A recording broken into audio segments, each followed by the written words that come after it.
नमस्कार, आप देख रहे हैं न्यूज वन इंडिया। मैं हूं आपके साथ उन्नति भटनागर। बुलेटिन की शुरुआत करते हैं बड़ी खबर के साथ। बजट से पहले योगी कैबिनेट की आज बैठक है। बजट के प्रस्तावों को कैबिनेट बैठक में मंजूरी दी जाएगी। सुरेश खन्ना वित्त मंत्री बजट का प्रस्ताव रखेंगे। सुबह 11 बजे शुरू होगी यूपी विधानसभा की कार्यवाही। वित्त मंत्री सुरेश खन्ना 11 बजे सदन में बजट पेश करेंगे, लेकिन उससे पहले कैबिनेट की बैठक होगी जिसमें बजट को मंजूरी दी जाएगी। अंतिम मंजूरी ये दी जाएगी बजट को, और उसके बाद सदन में ये बजट पढ़ा जाना है। आम जनता के लिए, उत्तर प्रदेश वासियों के लिए ये बजट किस तरीके से खास रहता है, इस पर सभी की निगाहें टिकी हुई हैं।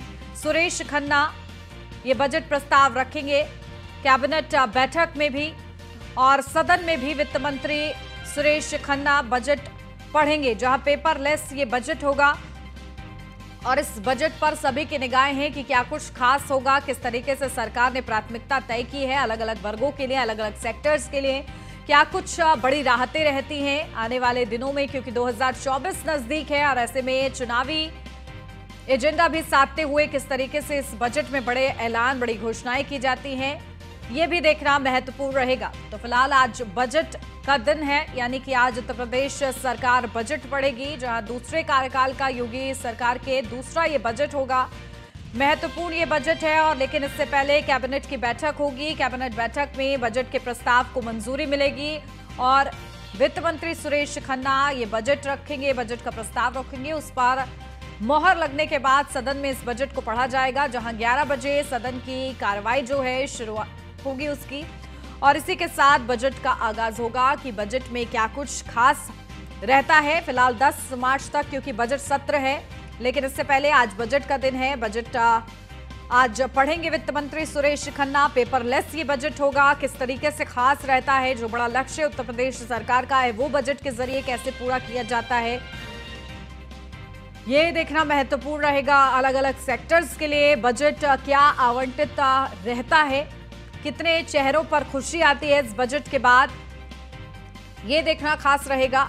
और इसी को लेकर सभी की निगाहें आज उत्तर प्रदेश के इस बजट पर टिकी हुई हैं कि क्या कुछ खास सबसे ज्यादा आबादी वाले राज्य उत्तर प्रदेश के बजट में रहता है। 2024 से पहले इस बजट में क्या उनके लिए राहत होती है या नहीं, इसको लेकर सभी की धड़कनें तेज है इस बजट के लिए कि बजट में उनके लिए क्या कुछ महत्वपूर्ण रहता है।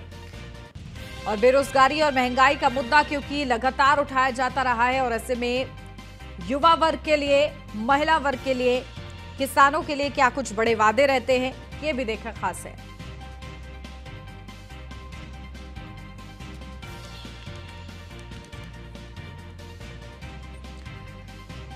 चलिए सीधा रुख करते हैं। हमारे संवाददाता हमारे साथ जुड़ गए हैं। अश्विनी द्विवेदी लखनऊ से हमारे संवाददाता जुड़ गए हैं, कानपुर से रामजी शर्मा हमारे साथ जुड़ गए हैं, वाराणसी से संतोष ओझा हमारे साथ जुड़ गए हैं, आगरा से कृष्णा त्यागी हमारे साथ जुड़ गए हैं। अश्विनी से शुरुआत करते हैं। अश्विनी, क्या कुछ जानकारी? देखिए आज बजट का दिन है, बजट से पहले कैबिनेट बैठक होगी, क्या कुछ खास इस बजट में रहने वाला है? सभी की निगाहें टिकी हुई हैं, क्या कुछ प्रतिक्रिया आपको मिल रही है?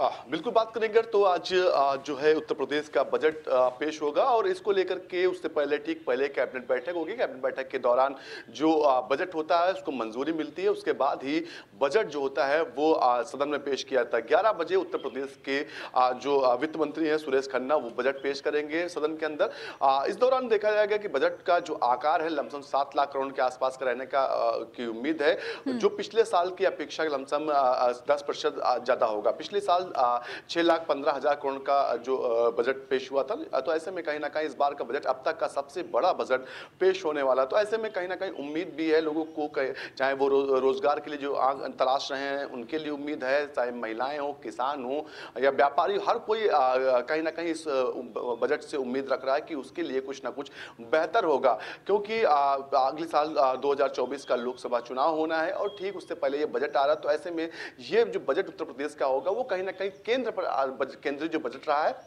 उसी पर आधारित होगा। किस तरीके से केंद्र सरकार ने जो बजट पेश किया था उस दौरान सभी जो तबके थे उनको छुआ था, चाहे वो महिलाएं रही हों, चाहे वो बेरोजगार रहे हों, चाहे वो व्यापारी रहे, उद्योगपति रहे हों, हर किसी को कहीं ना कहीं छू करके बजट आया था और जिसका फायदा कहीं ना कहीं आने वाले दिनों में लोगों को मिलेगा। और कहीं ना कहीं अब उत्तर प्रदेश में भी उसी तरीके से बजट कुछ आने वाला है।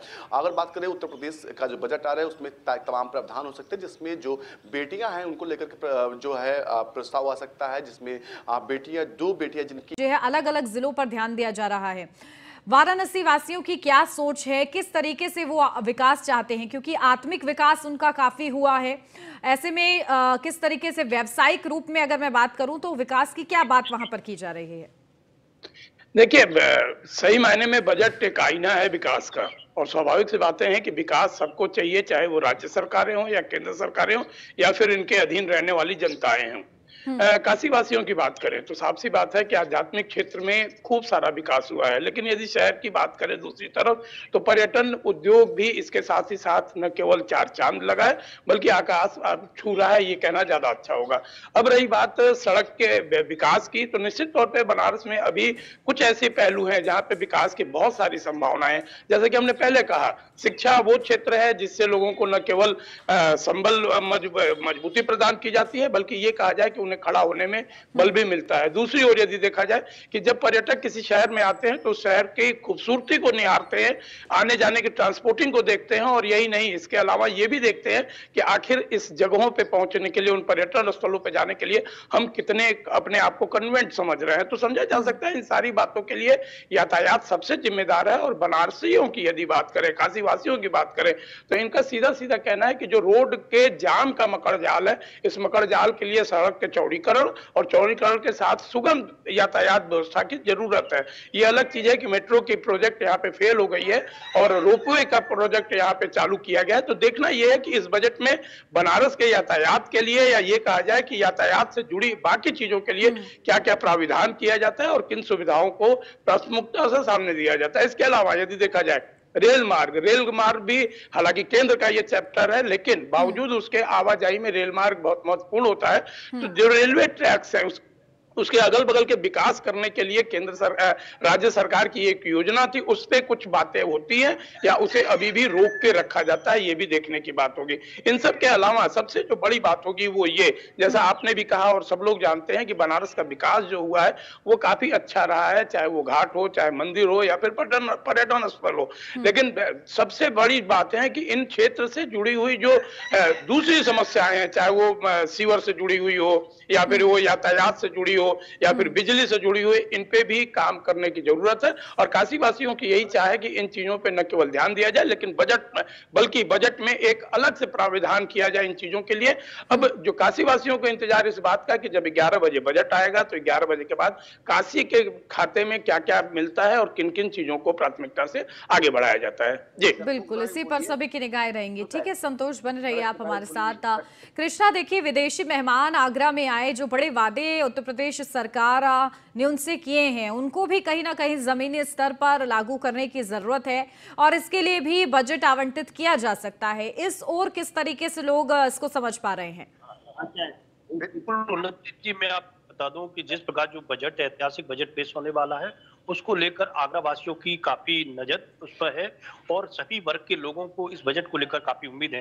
हालांकि इस बजट से पहले काफी उम्मीद है क्योंकि आगरा एक पर्यटन की दृष्टि से बहुत महत्वपूर्ण शहर है और इसको लेकर भी काफी लोग इस बजट को लेकर उम्मीद है। हालांकि एक योजना है एयरपोर्ट को लेकर, हालांकि वो केंद्र सरकार से जुड़ी हुई है, लेकिन हालांकि इस बजट को लेकर भी कुछ लोग उम्मीद हैं कि इस बजट में कुछ ऐसा पर्यटकों के लिए मिले कि पर्यटकों का आवागमन ज्यादा बढ़े और लोगों को ज्यादा उम्मीद है।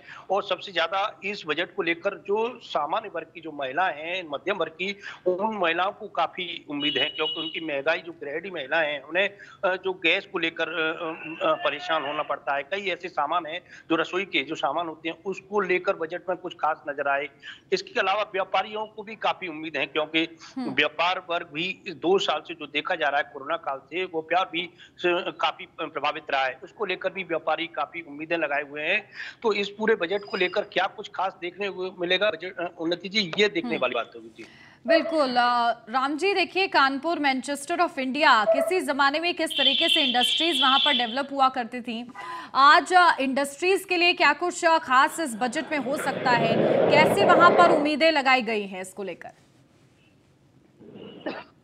बिल्कुल, मैं आपको बता दूं कि जो कानपुर है, जो कानपुर तक मैनचेस्टर जो कहा जाता है इंडस्ट्री के मामले में सबसे कानपुर का ही नाम होता है। और यहाँ का जो लेदर है वो यहाँ के जो देश में अपने भारत में नहीं कि विदेशों में भी लेदर की सप्लाई होती है। लेकिन ऐसे में समस्या थी जो सीवर का जो लेदर का काम होता है, इसका तो गंदगी थी वो गंगा में जाती थी, जिसको साफ सफाई को लेकर के एक बजट आया, उसको साफ सफाई की गई। लेकिन इसके साथ ही जो लेदर जो इंडस्ट्री के जो लोग हैं, जो व्यापारी उद्यमी है, उनका साफ तौर पर कहना कि इस बार एक बजट जो आज पेश हो रहा है उसमें तो लेदर इंडस्ट्री के लिए अलग से एक बजट होना चाहिए, जिससे कि उसको डेवलप किया जा सके और जो उसका नाम जो भारत जो कानपुर का नाम जो भारत में नहीं विदेशों में उस नाम फिर से उस नाम पे वहां पर है। क्योंकि जो सबसे ज्यादा सप्लाई जो कानपुर से लेदर के लिए लेदर इंडस्ट्री के लिए कानपुर काफी फेमस है। और सबसे बात है कि जो कानपुर की एक जो काशी विश्वनाथ है, बिल्कुल, देखिए अलग अलग जिला स्तर पर भी किस तरीके से पंख लगते हैं इस बजट के बाद, ये देखना होगा। बहुत शुक्रिया आप सभी का हमारे साथ जुड़ने के लिए, खास और महत्वपूर्ण जानकारी के लिए।